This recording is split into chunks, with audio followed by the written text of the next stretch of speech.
So, we are holding Parak Gimel of Maimer Tesvav, and we were talking about how the body and the soul are two extremes in a sense. The body is something like extremely spiritual, which fell down extremely low, and it emphasizes the advantage of the neshama, that the neshama can refine the body, and that's the purpose of the mixing of the two. And now we're gonna continue elaborating on that theme. This is the advantage of these physical worlds compared to the upper spiritual worlds. And the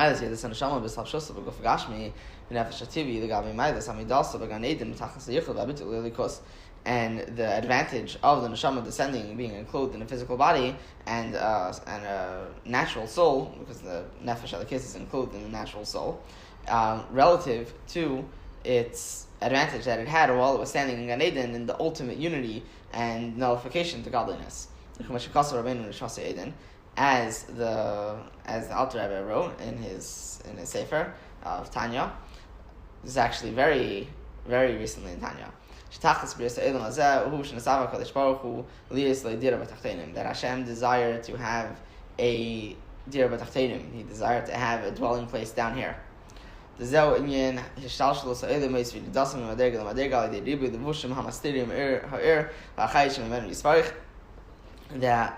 this is the concept of the worlds being mishtalshal, the worlds being, I don't know, how do you mishtalshal?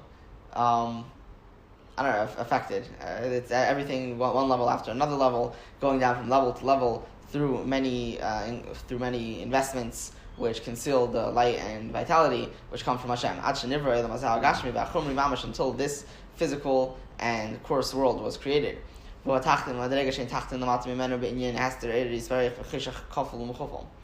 this is the ultimate lowliness, which there is nothing lower than it in regards to the concealment of God's light and the doubled and redoubled darkness, the doubled and redoubled darkness.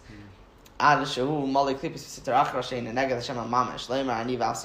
have literally klippas, things that completely conceal over godly light, and something which can be said to be the opposite of holiness, which they exist literally opposed to Hashem, in that they say that there's I and there's nothing more. There are things which can deny the existence of the Eibusher. In this world, the ultimate lowliness, Hashem wants to have it there down here. That is to say, the tachlis kol ha'shalshlus shel ha'elam yisaruknim hu b'shvil elam hazeh ha'tachlim. That the ultimate, the purpose of all of the upper worlds in their chain of descent is for this lowest world. Because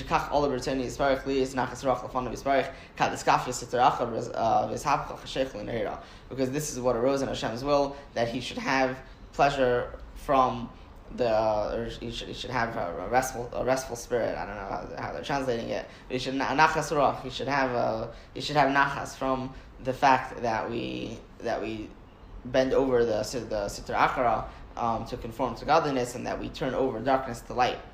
And for this purpose, a person was given the power and the might so that he may be able to prevail over the animalistic soul. So all very much in line with what we were saying yesterday, very much in line with the general thesis statement of Chassidus. Is there any questions? Or no. Right. The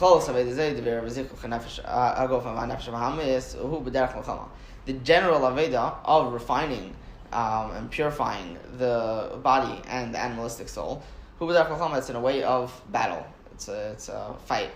And a person needs to know they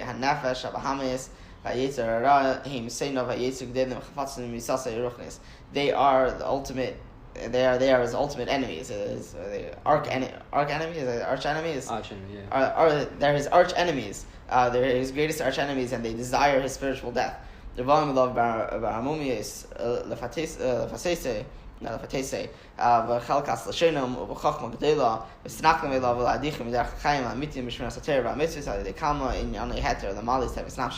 they come to him with a lot of crookedness in order to entice him, with the sharpness of their tongue and with great wisdom. They try to convince him to push him off of the path of life, of true life, in the keeping Torah and mitzvahs through many permitted things. They tell him to do permitted things to fulfill his desires. La'at, and slowly but surely, they take him off of the heter. They take him from things which are permitted completely to things which are permitted only with the evet, until they make him be accustomed to many kinds of pleasures. And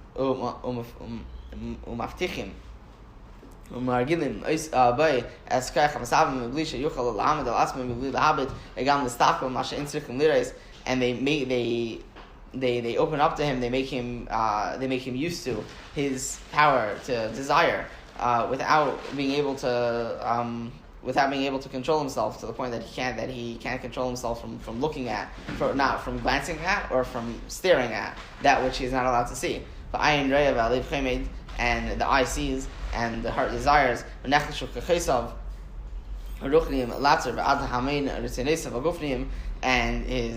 And his spiritual power to restrain himself from the multitude of his physical desires, his corporeal desires, and he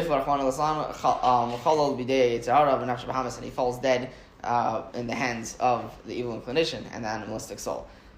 An interesting thing to note, just now, that he said that the Nefesh Bahamis desires nothing more than the spiritual death of a person, is that at the end of Siman Shin Vav, it's explained in both Shulchan Aruch of Rabbi Yosef Karo and the Shulchan Aruch of the Alter Rebbe that spiritual death is more serious than physical death. And the nafkamina for this is that if you know that like a Christian or something like that is going to convince a child or an adult or whatever it is to convert to Christianity, which is in a sense that the notion of accepting Avodah Zarah is very, very bad spiritual death. You're actually allowed to be Mechalel Shabbos in order to save the person. It's a very serious thing. It's like Kal V'Chomer, physical life, Kal V'Chomer, spiritual life. Mm-hmm. So the Nefesh Bahamis is really a human's mortal enemy, really the arch nemesis. I really like that breakdown of, you start with B'di'evad, and then like exactly what you were explaining yesterday, how it's just like little tiny things. Yeah, it's how it goes. This is what life is. Mm. By the way, this isn't to say you can't rely on a heter. No, I know. When you speak to a Rav and the Rav Talia, etc. If you start doing things on your own because you decided to be the Evan, it's fine. That's already the beginning of the Asas of the Nefesh Bahamis. But yeah, anyhow. Ra'asher al Kain hine kolos avoda b'veir v'zikach haguf tzircha liyis b'derech l'chamol l'nagad lahem. So because of this, because the Yetzer Hara and the Nefesh Bahamis are literally out there to kill you.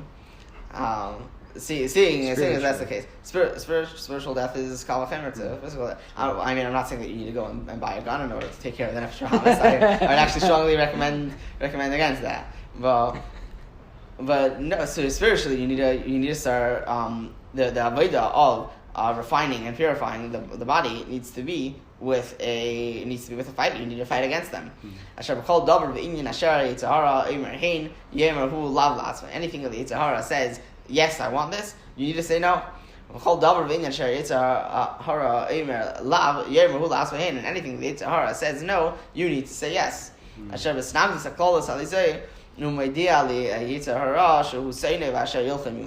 With this, you let the Yetzer Hara know you're onto his tricks. And you're fighting with him. You're not letting him get away with it. But how do you know that it's coming from the Yetzer Hara? And that's one of the biggest challenges in life. Yeah, that's like, I never know where it's coming from. Maybe it's, that makes sense. Like, I'll use an easy example. When you're tired, and the Shulchan Aruch says at the beginning, you should get out of bed like a lion. Like, you should be up, ready to go. Yeah.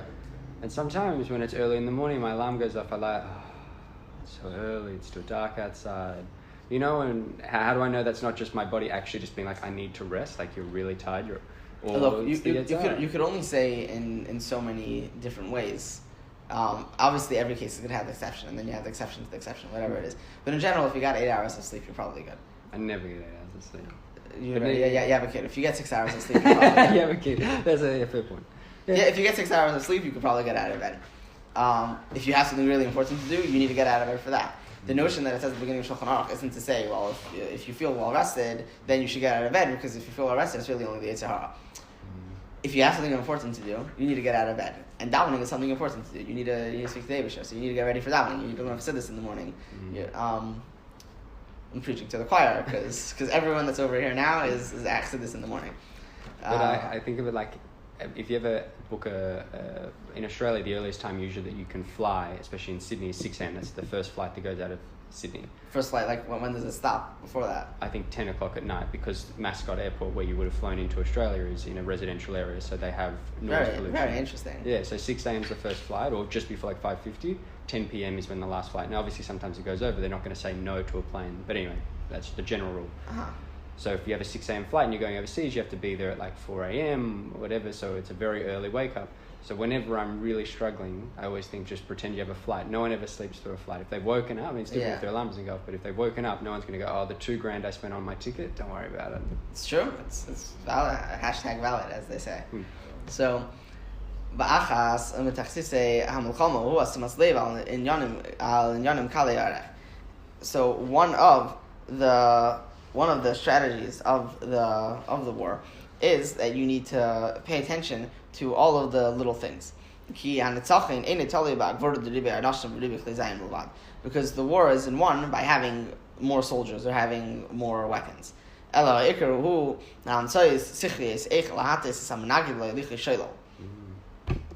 the war is won through strategies, through intelligent ideas, how to trick the enemy and how to lead him to a bad place.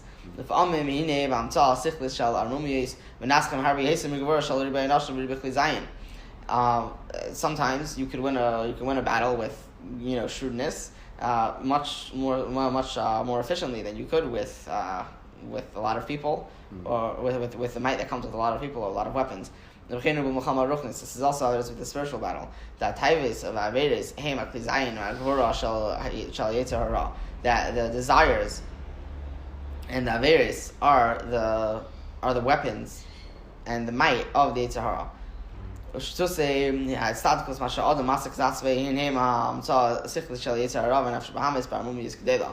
And the shtusim that a person will use to justify whatever it is that they're going to do for the avera, these are the strategies of the Yetzer Hara and the nefesh bahamis.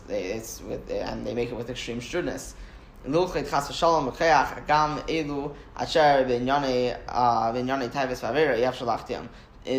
with these things they could conquer chas v'shalom with force, even those who are impossible to conquer or to make them sin with taivos or averis. Because if it's justified, it's justified. So they can get you. Bashar al-Kain, seeing as this is the case, even someone who's a Tzadik Gamur, he's able to find within himself shtusim like these, even though they are unrefined. Not unrefined, even though they're refined. Even though they're refined,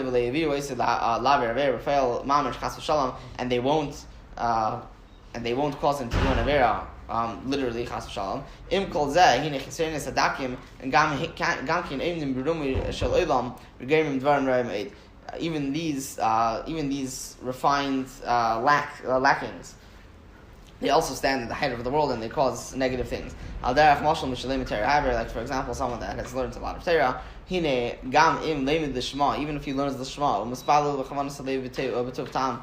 And he davens with intent of the heart and good reason and understanding with dvekus and flaw and to great dvekus and he comes to such a thirst for godliness until his soul becomes like disgusted in his flesh. When he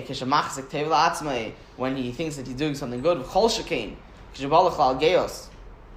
even more so when he comes, not just to the fact that he thinks he's doing something good, but when he comes to haughtiness, this haughtiness of a person will lower him to such an extent until he will lose all of the good that he has accomplished. Any questions? I thought the definition of someone that's a Tzadik Gamur is someone that's overcome, or like they've channeled their Yetzer Hara into their Yetzer Tov, so it doesn't really exist to an extent. I don't know if I fully understand that concept, but it doesn't exist to an extent. Yes. So the Yetzer Hara, it's a good point. I'm not sure why I use the lashon Tzadik Gamur. The thing that I could think to say is that it's so much of a danger, even if like after it's gone, but the notion that could exist, that a person could be tricked, the hole that a person could fall into in thinking this is something that even a Tzadik Gamur could fall into. Not necessarily that he gets tricked by the Nefesh Bahamas, but that the trick itself is something which even a Tzadik Gamur could fall for. There's a somewhat classic example. I mean, I say somewhat for, like, if you look into the subject, this is a somewhat classic example.